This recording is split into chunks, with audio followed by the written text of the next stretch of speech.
नमस्कार दोस्तों। यदि आप सीटेट 2026 में शिक्षक बनने का सपना देख रहे हैं, तो यह वीडियो आपके लिए नींव का पत्थर है। बहुत से छात्र महीनों पढ़ते हैं, लेकिन एग्जाम में वही सवाल गलत हो जाते हैं, क्योंकि उन्हें एग्जाम का सिलेबस और सही पैटर्न का पता ही नहीं होता। हिंदी व्याकरण में 30 में 30 नंबर लाने के लिए आपको क्या पढ़ना है, यह सब कुछ आपको हमारे चैनल पर मिलेगा। आज का सही कदम कल की सफलता। तो चलिए, आज हम हिंदी व्याकरण के दो महत्वपूर्ण टॉपिक्स, आपको पूरी की पूरी किताब को नहीं पढ़ना है, दो महत्वपूर्ण टॉपिक्स को शुरू करेंगे, तद्भव और तत्सम, और दूसरा है समास। तो चलिए स्टार्ट करते हैं। आपके उज्जवल भविष्य की कामना के साथ क्वेश्चन नंबर 1 आपकी स्क्रीन पर है। निम्नलिखित में से कौन सा शब्द तत्सम है? ए आग, बी दूध, सी मुख, डी बेटा। तो जो शब्द संस्कृत से बिना बदलाव के हिंदी में आए हैं, उन्हें हम तत्सम शब्द कहते हैं। यहाँ पर ऑप्शन नंबर सी, जो मुख है, ये बिना किसी बदलाव के आया है, इसलिए इसको तत्सम कहते हैं।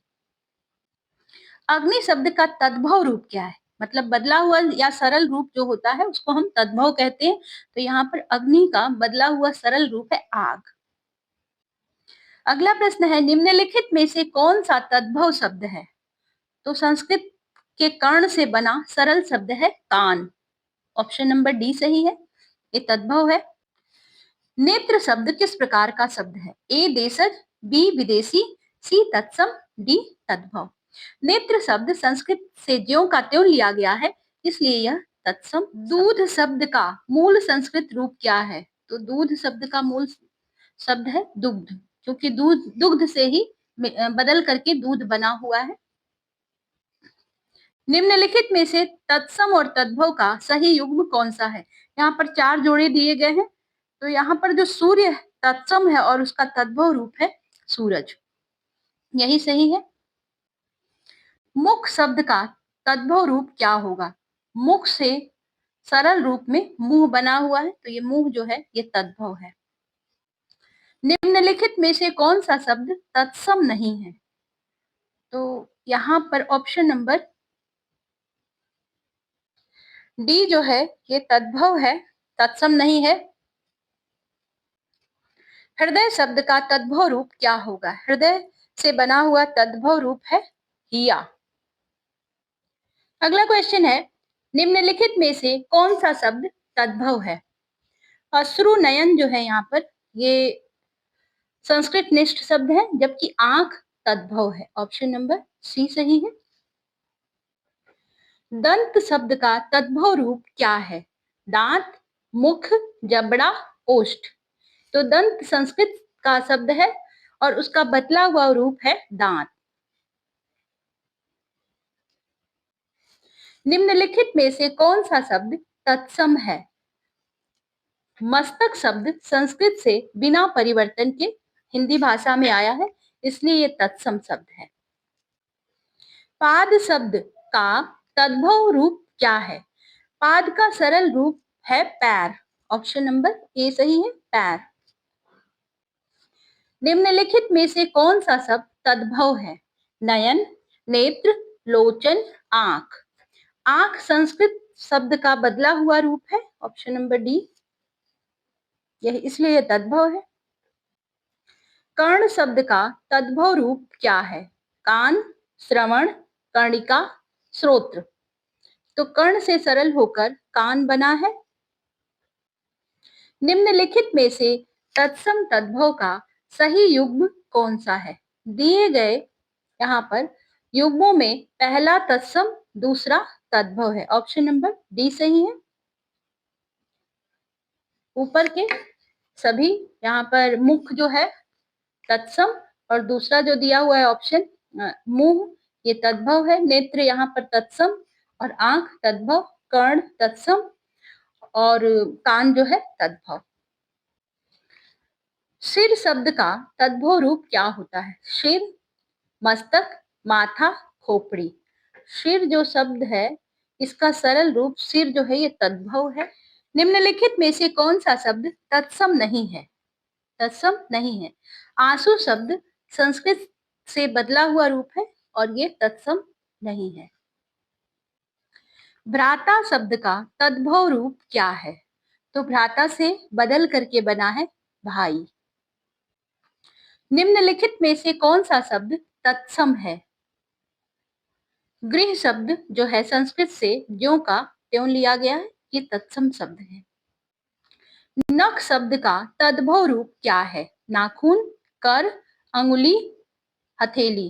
तो नख से बदल करके बना है नाखून, ये तद्भव है। निम्नलिखित में से कौन सा शब्द तद्भव है? हस्त, कर, पाणी, हाथ। हाथ संस्कृत शब्दों का सरल बदला हुआ रूप है, इसलिए ये तद्भव है। जिह्वा शब्द का तद्भव रूप क्या है? जीभ, वाणी, मुख, स्वर। तो जीवा से बदला है, जीभ बना है बदल करके। निम्नलिखित में से कौन सा शब्द तत्सम है? आंख, कान, नाक, नासिका। नासिका जो शब्द है ये संस्कृत का मूल रूप से है और हिंदी में ये अपने मूल रूप में ही आया है, इसलिए ये तत्सम शब्द है।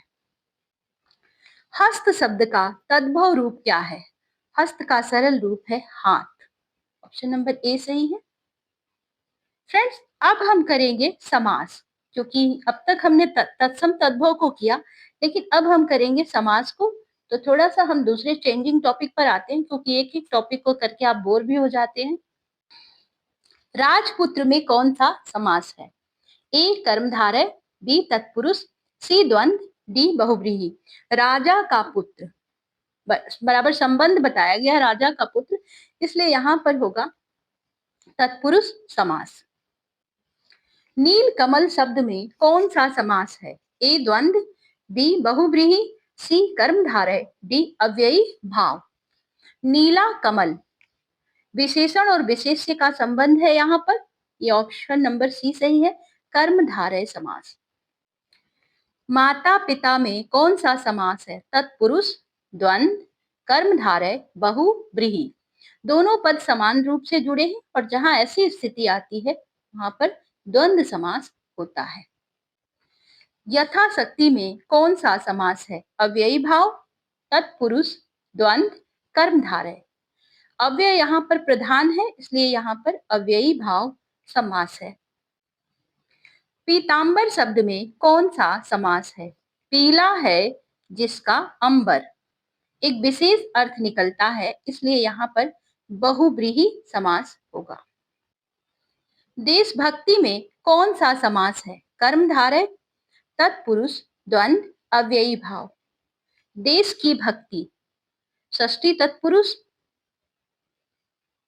ऑप्शन नंबर बी सही है, तत्पुरुष समास। दिन रात शब्द में कौन सा समास है? यहाँ पर दोनों पद बराबर हैं, दिन रात। तो मैंने अभी आपको बताया था, जहां दोनों पद प्रधान हो या बराबर हो वहां पर द्वंद्व समास होता है। महापुरुष में कौन सा समास है? ए बहुव्रीहि, बी कर्मधारय, सी द्वंद्व, डी अव्ययी भाव। महान पुरुष विशेषण, धन, विशेष्य। ऑप्शन नंबर बी सही है, कर्मधारय। दशानन शब्द में कौन सा समास है? तत्पुरुष, द्वंद्व, कर्मधारय, बहुव्रीहि। 10 हैं आनन जिसके, मतलब 10 मुख वाला, किसी और का बोध हो रहा है, यही कारण है कि यहाँ पर बहुव्रीहि समास होगा। प्रतिदिन में कौन सा समास है? तो तत्पुरुष, द्वंद्व, अव्ययी भाव, कर्मधारय। जहां पर अव्यय प्रधान होता है वहां पर अव्ययी भाव समास होता है।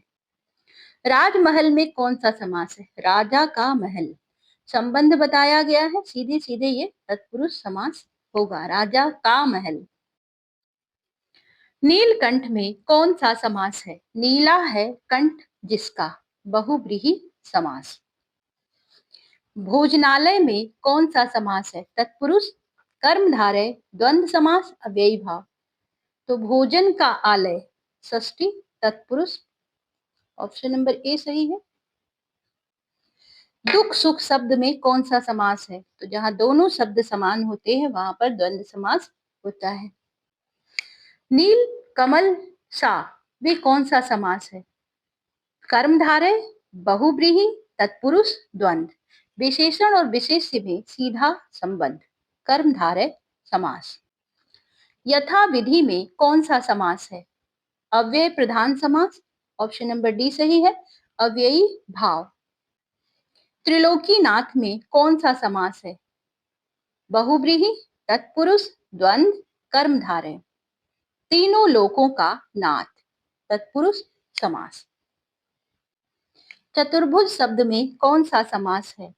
तत्पुरुष, बहुब्रीहि, कर्मधारय, द्वंद्व। चार है जिसकी भुजाएं, ऑप्शन नंबर बी सही है, बहुब्रीहि। शब्द का अर्थ बदल गया और शब्द कुछ और है, लेकिन अर्थ के दृष्टिकोण से बिल्कुल अलग है। विद्यालय में कौन सा समास है? विद्या का आलय, ऑप्शन नंबर ए सही है, तत्पुरुष। नील गाय में कौन सा समास है? नीली गाय, विशेषण प्लस विशेष्य, ऑप्शन नंबर बी सही है, कर्मधारय। रक्त चंदन में कौन सा समास है? लाल चंदन, गुण का बोध करा रहा है, कर्मधारय। जनहित में कौन सा समास है? द्वंद्व, बहुव्रीहि, तत्पुरुष, कर्मधारय। जनता का हित, तत्पुरुष समास। अष्टाध्यायी में कौन सा समास है? तत्पुरुष, बहुव्रीहि, कर्मधारय, द्वंद्व। 8 अध्यायों वाली, बहुव्रीहि समास। राजहंस में कौन सा समास है? तत्पुरुष, द्वंद्व, कर्मधारय, बहुव्रीहि। श्रेष्ठ हंस, कर्मधारय समास। सप्त सागर में कौन सा समास है? ए तत्पुरुष, बी द्वंद्व, सी कर्मधारय, डी बहुव्रीहि। 7 सागर, संख्या विशेषण, ऑप्शन नंबर सी सही होगा, कर्मधारय समास। फ्रेंड्स, इस तरह से हमारे 50 क्वेश्चंस कंप्लीट होते हैं। अगर आप इसी तरह की वीडियोस के साथ प्रैक्टिस करना चाहते हैं तो हमारे चैनल को सब्सक्राइब कर लें। इसी तरह के प्रैक्टिस सेट आपको मिलते रहेंगे। समास, अलंकार और आपके अलग अलग टॉपिक्स जो किसी टेट पे पूछे जाते हैं, हम आपको पूरी बुक नहीं देंगे जिससे आपको कन्फ्यूज़न हो। दूसरी चीज़, एक और बात है, अगर आपको हमारी वीडियो अच्छी लगी एक बार लाइक इसको ज़रूर करें, अपने दोस्तों के साथ भी शेयर करें। Thank you for watching.